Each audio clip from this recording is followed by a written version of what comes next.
प्रभु यीशु मसीह के अति पवित्र नाम से आज की सुबह महिमा होने पाए। पहला कुरिन्थियों 13 का 7वां वचन का दूसरा भाग। स्नेह सब बातों की प्रतीति करता है। इस अनुग्रहित वचन के माध्यम से आज की सुबह परमेश्वर की पवित्र आत्मा हमसे बात करना चाहता है कि हम स्नेह से सब बातों की प्रतीति करने वाले बने। सब शब्द से प्रयोग होने वाले 4 वाक्यों के बारे में प्रेरित हमें याद दिलाता है कि सब बातें सह लेता है, सब बातों की प्रतीति करता है, सब बातों की आशा रखता है, सब बातों में धीरज धरता है। कुछ वचन की सेवकाई करने वाले भी सब बातों में एवं हमेशा सब बातों में भी का अर्थ समझाते हुए अपना अभिप्राय रखते हैं। ऐसा है तो स्नेह सब बातों में प्रतीति रखता है एवं हमेशा सब बातों में प्रतीति रखता है, हमें ये वाक्य सिखाता है। इसका अर्थ ये नहीं है कि हम अपनी आंखें बंद करके सब बातों की प्रतीति करते हैं या अंधों के समान सब बातों की प्रतीति रखते हैं, परंतु सत्य वचन स्नेह कभी भी झूठे और अन्याय के बातों की प्रतीति नहीं करता। इसलिए स्नेह सब बातों की एवं हमेशा सब बातों की प्रतीति करता है का प्रायोगिक अर्थ में पहला, परमेश्वर का स्नेह यदि किसी एक में है तो पवित्र शास्त्र में लिखे 66 पुस्तकों के माध्यम से परमेश्वर स्वयं को हमारे सम्मुख प्रकाशित करते हैं और परमेश्वर द्वारा हमें दिए गए इन वचनों पर चलने और मानने पर विश्वास करने वाले होंगे। परमेश्वर के वचनों पर यदि हमें विश्वास करना है तो हम परमेश्वर से स्नेह करने वाले हों। अगर ऐसा है तो किसी भी प्रतिकूल अवस्था में हम नष्ट न होते हुए वह हमारी सहायता करेगा। रोमियो 8 का 28वां वचन। हम जानते हैं कि जो लोग परमेश्वर से प्रेम रखते हैं उनके लिए सब बातें मिलकर भलाई ही को उत्पन्न करती है। उसी अध्याय के 39वें वचन में इस प्रकार लिखा है, ना गहराई और ना कोई और सृष्टि हमें परमेश्वर के प्रेम से जो हमारे प्रभु यीशु मसीह में है अलग कर सकेगी। हम इस बात पर विश्वास करते हैं। फिलिपियों 1 का 6वां वचन। मुझे इस बात का भरोसा है कि जिसने तुम में अच्छा काम आरंभ किया है वही उसे यीशु मसीह के दिन तक पूरा करेगा। इस बात का भरोसा करते हैं।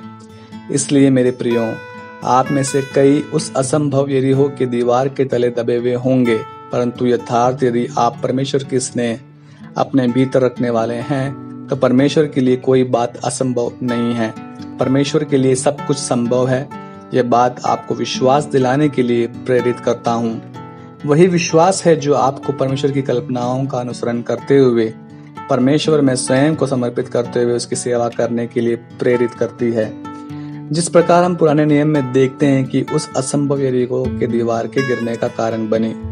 दूसरा एक उदाहरण अगर हम दानिएल की पुस्तक उसके 3 अध्याय से देखें, नरसिंगे, बांसुली, वीणा, सारंगी, सितार, शहनाई आदि सब प्रकार के बाजों का शब्द सुने, तब नबूकदनेस्सर राजा द्वारा निर्मित सोने की मूरत बेबीलोन प्रांत के निवासी गिरकर दंडवत करें। ऐसी आज्ञा के समय में यथार्थ परमेश्वर का स्नेह भीतर रखने वाले इब्रानी बालकें राजा के समक्ष बड़े निडरता से कहा हुआ एक भाग, उसका 17वां वचन। हमारा परमेश्वर जिसकी हम उपासना करते हैं हमको उस धड़कते हुए भट्टे की आग से बचाने की शक्ति रखता है, वरन हे राजा वह हमें तेरे हाथ से भी छुड़ा सकता है। 18वां वचन। परंतु यदि नहीं तो हे राजा, तुझे मालूम हो कि हम लोग तेरे देवता की उपासना नहीं करेंगे और ना तेरी खड़ी कराई हुई सोने की मूरत को दंडवत करेंगे।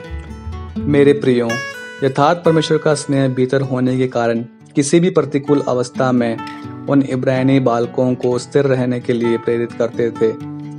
धधकती हुई भट्टी में जलकर खाक होने की अगर परमेश्वर की इच्छा है तो उसमें भी खुशी है, और अगर नहीं तो उस धधकती हुई भट्टी से बाहर लाने में परमेश्वर सक्षम है।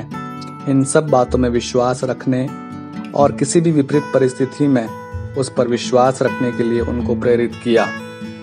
स्नेह सब बातों की प्रतीति रखता है का दूसरा प्रायोगिक बात, यथार्थ परमेश्वर का स्नेह भीतर है तो सिर्फ परमेश्वर को ही नहीं, हम हमारे पड़ोसियों को भी स्नेह करने वाले होंगे। उदाहरण के रूप में देखें तो जीवन के उलझनों में फंसकर पाप के कुएं में डूबकर नाश के करीब पहुंचे व्यक्ति में भी परमेश्वर उसमें बदलाव ला सकता है। वह व्यक्ति सही रास्ते में लौटकर मन फिराकर नया व्यक्ति, नया सृष्टि होकर जिएगा। ये विश्वास करके उस व्यक्ति को स्नेह करने के लिए हमें प्रेरित करेगा।